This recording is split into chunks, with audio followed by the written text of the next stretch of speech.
রবি ছিল একজন প্রকৃতি প্রেমিক এবং একজন তার সবচেয়ে বড় ইচ্ছা ছিল আমাজন জঙ্গলে ঘুরতে যাওয়া। অবশেষে একদিন তার সেই স্বপ্ন পূরণ হলো। একটি ট্যুর গ্রুপের সাথে সে আমাজন জঙ্গলের উদ্দেশ্যে রওনা হলো। প্রথম দিনটি ছিল অবিস্মরণীয়। ঘন সবুজ বৃক্ষরাজির মাঝখানে হাজারো অচেনা পাখির ডাক শুনতে শুনতে রবি নিজের মনে হারিয়ে গেল। তার গাইড মার্টিন জঙ্গলের প্রতিটি প্রান্তে চলার পথে গল্প বলছিলেন।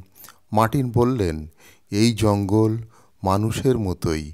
প্রতিটি বৃক্ষ, প্রতিটি প্রাণী এখানে নিজেদের জায়গায় থাকে।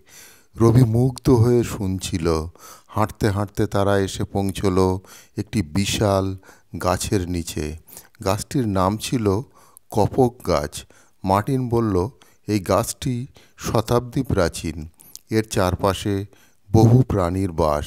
হঠাৎ রবি দেখতে পেল একটা ছোট্ট লাল পাখি, যার ডানা যেন আগুনের মতো ঝলবল করছে। এটি স্কারলেট ম্যাকাও। মার্টিন বলল, এরা জঙ্গল রঙিন করে রাখে। দ্বিতীয় দিনে তারা একটা নদীতে নৌকায় চড়ল।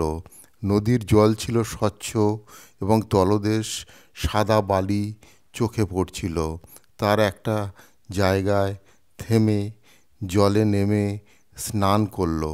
হঠাৎ রবি দেখতে পেল একটা গোলাপি রঙের ডলফিন, আমাজন নদীর বিশেষ আকর্ষণ।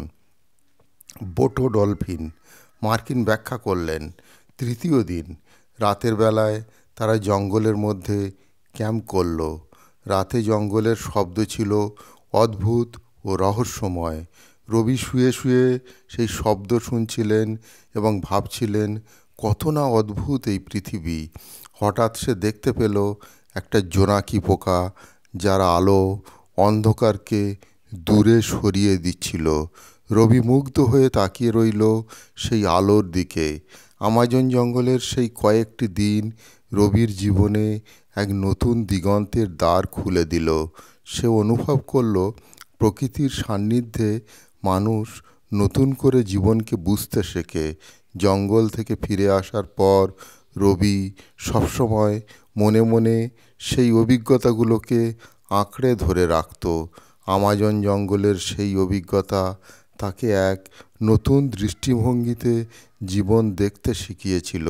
প্রকৃতি এবং প্রাণীর প্রতি ভালোবাসা আর শ্রদ্ধা তার মনে গেঁথে গেল। এভাবেই রবির জীবনে আমাজন জঙ্গলের সেই সফল এক অধ্যায় হয়ে রইল।